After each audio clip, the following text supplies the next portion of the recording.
دام محبت کی نیکسٹ ایپیسوڈ میں فارا جو کچھ کرنے جا رہی ہے، لگتا یہی ہے کہ اس کے بعد ملک بلال کا اپنے ہی علاقے میں سر اٹھا کے چلنا مشکل ہو جائے گا۔ فی الحال تو ملک بلال بہت خوش ہے کہ اس نے ارباز اور شاہین بیگم سے سب کچھ ہتھیا لیا،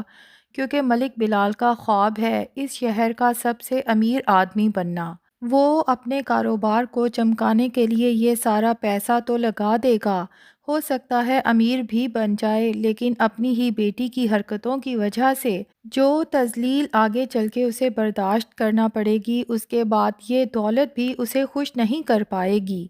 دراصل ہوتا یہ ہے کہ فارا کی ایک دوست جس کے گھر والے اس پر کافی ریسٹرکشنز لگاتے ہیں، تو وہ اپنے بوائے فرینڈ سے ملنے کے لیے پلاننگ کرتی ہے اور اس کے دماغ میں فارا آتی ہے۔ فارا سے کہتی ہے کہ اب تم ہی میری مدد کر سکتی ہو، تمہارے گھر میں جو ریسٹرکشنز لگانے والے لوگ تھے، یعنی تمہارا وہ منہ بولا بھائی ارباز اور ستیلی ماں شاہین بیگم، وہ دونوں تو گھر سے چلے گئے، اور تم نے بتایا تھا کہ تمہارے ابا سارا دن اپنے کاروبار کے سلسلے میں گھر سے باہر ہوتے ہیں، اور جہاں تک تمہاری ماں کی بات ہے تو یہ تو ہمیں پتہ چل ہی چکا ہے کہ تم ان کی آنکھوں میں بڑے آرام سے دھول جھونک سکتی ہو۔ تو میں سوچ رہی تھی کہ چلو باہر تو میرے گھر والے میرے بوائے فرینڈ سے مجھے ملنے نہیں دیں گے، لیکن اگر میں اسے تمہارے گھر بلا لوں تو بڑے آرام سے اس کے ساتھ ملاقات ہو سکتی ہے، اور یہ جو گارڈز اور ڈرائیور میرے بابا میرے ساتھ بھیجتے ہیں یہ تمہارے گھر کے باہر کھڑے بھی رہیں گے، انہیں کون سا پتہ چلے گا کہ میں تمہارے گھر میں اپنے بوائے فرینڈ سے مل رہی ہوں۔ فارا فوراً حامی بھر لیتی ہے اور گھر جاتے ساتھ ہی اپنی ماں سے کہتی ہے کہ آج میرے کچھ دوستوں نے آنا ہے، ڈرائنگ روم صاف ہونا چاہیے اور جتنی دیر میرے دوست بیٹھے رہیں گے آپ نے اس سائٹ پر نہیں آنا۔ لیکن ناظرین، لگتا یہی ہے کہ فارا اپنی انہی حرکتوں کی وجہ سے آہستہ آہستہ باہر محلے میں بدنام ہونا شروع ہو جائے گی، کبھی اپنی دوستوں کو ان کے بوائے فرینڈز کے ساتھ ملاتے ہوئے اور کبھی خود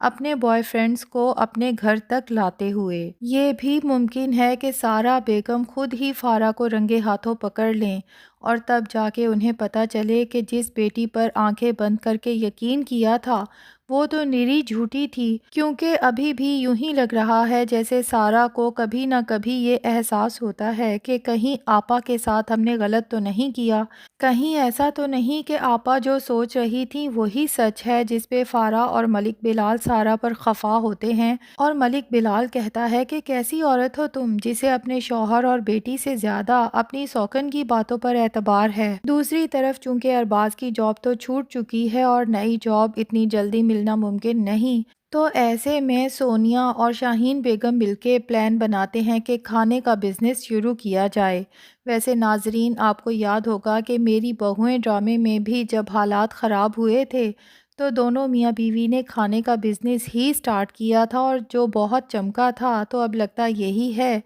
کہ سونیا اور شاہین بیگم جب مل کے یہ بزنس سٹارٹ کریں گی، اور ظاہر ہے کہ اب چونکہ ارباز بھی جاب لیس ہے تو وہ بھی ان دونوں کا ساتھ دے گا اس بزنس میں، لیکن آہستہ آہستہ ان کا بزنس اتنا اسٹیبلشڈ ہوگا کہ پورے شہر میں ان کی ایک پہچان بن جائے گی۔ دوسری طرف سعدیہ بیگم جب اپنے ہی بھائی عماد سے بے عزت ہوتی ہے، جو اسے آئینہ دکھاتا ہے کہ تم جو اپنے بیٹے مراد حسین سے اپنی پسند کی شادی کرنے پر اتنی خفا ہو رہی ہو، تو یاد رکھو کہ تم نے خود بھی تو ماضی میں یہی حرکت کی تھی۔ اور عماد اپنی بہن سے ناراض ہو کے اپنے گھر واپس چلا جاتا ہے۔ سعدیہ بیگم ساری دنیا کی ناراضگی برداشت کر سکتی ہیں، لیکن اپنے بھائی عماد کی ناراضگی کسی طور برداشت نہیں کر سکتی۔ ایسے میں اس کا سارا غصہ ظاہر ہے کہ رملہ پر ہی گزرتا ہے کہ یہ لڑکی جب سے میرے گھر آئی ہے میرے گھر کا سارا نظام درہم برہم ہو گیا ہے۔ پہلے میں جو کرتی تھی اپنی مرضی سے کرتی تھی اور میرے گھر والے بھی میری مرضی کے پابند ہوتے تھے، لیکن اب میرا بیٹا مراد حسین تو اپنی بیوی کے اشاروں پہ چلنے لگا ہے۔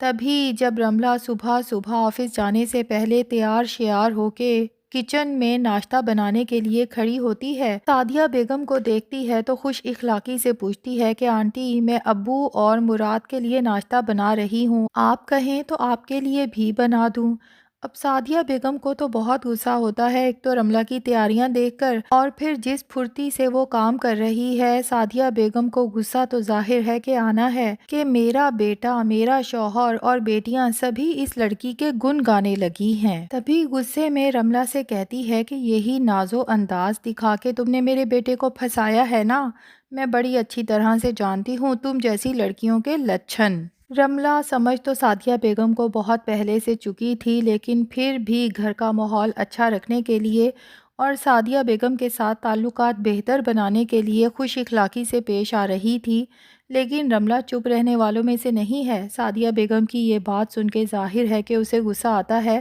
تو بڑے دھیمے انداز میں صحیح سعدیہ بیگم کو آئینہ دکھا ہی دیتی ہے اور کہتی ہے معاف کیجیے گا آنٹی، لیکن یہ ناز و انداز دکھانے والے لچھن آپ کے دور میں ہوتے ہوں گے۔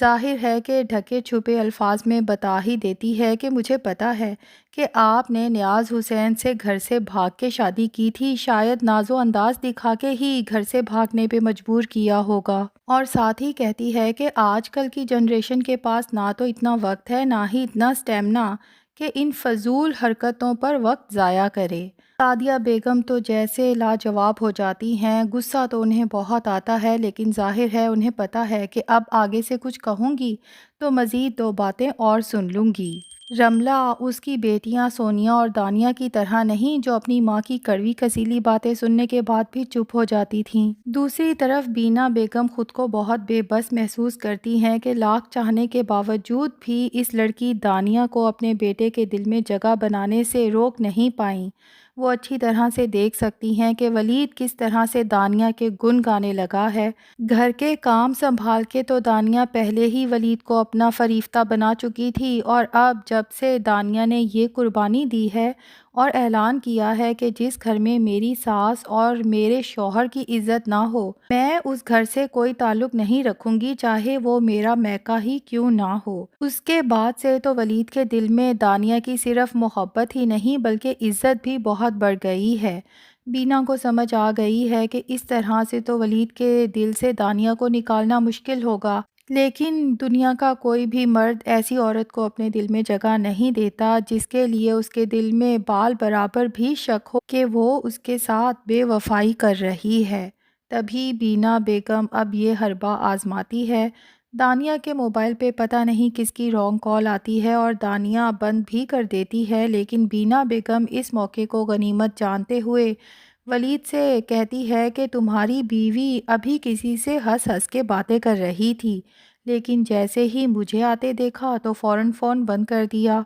ولید حیرت سے دانیہ کو دیکھتا ہے، جبکہ دانیہ کہتی ہے کہ آنٹی آپ کو کوئی غلط فہمی ہوئی ہے، فون ضرور آیا تھا لیکن وہ کوئی رانگ کال تھی اور میں نے اسے بتا دیا کہ آپ نے رانگ نمبر ڈائل کیا ہے اور بند کر دیا۔ بینا کہتی ہے ولید دیکھ لو، یہ لڑکی تمہاری آنکھوں میں دھول جھونک رہی ہے۔ اب یہ نہیں پتا کہ سچ میں رانگ کال تھی یا یہ بھی ہو سکتا ہے کہ بینا بیگم نے ہی سوچی سمجھی اسکیم کے تحت کسی کو دانیہ کے پیچھے لگا دیا ہو، تاکہ جب ولید اسی نمبر پہ کال بیک کرے تو اگلا سامنے سے یہی کہے کہ دانیہ کیا ہوا، کوئی آ گیا تھا، اور یہاں پر ولید کو یقین ہو جائے کہ میری ماں بالکل ٹھیک کہہ رہی ہے اور دانیہ میرے ساتھ دھوکہ کر رہی ہے۔ ویسے افسوس ہوتا ہے بینا بیگم پہ کہ دانیہ جیسی سلجھی ہوئی بہو ملی ہے جو اپنی ساس کی خدمت گزار بھی ہے، اس کے باوجود اس کے دل میں دانیہ کے لیے اتنی نفرت۔ کیا لگتا ہے ناظرین، کیا بینا بیگم کی یہ نفرت دانیہ اور ولید کا رشتہ ختم کر پائے گی یا نہیں؟ کمنٹس میں ضرور بتائیں۔ ریویو پسند آیا ہے تو ویڈیو کو لائک اور چینل کو سبسکرائب بھی کر دیں۔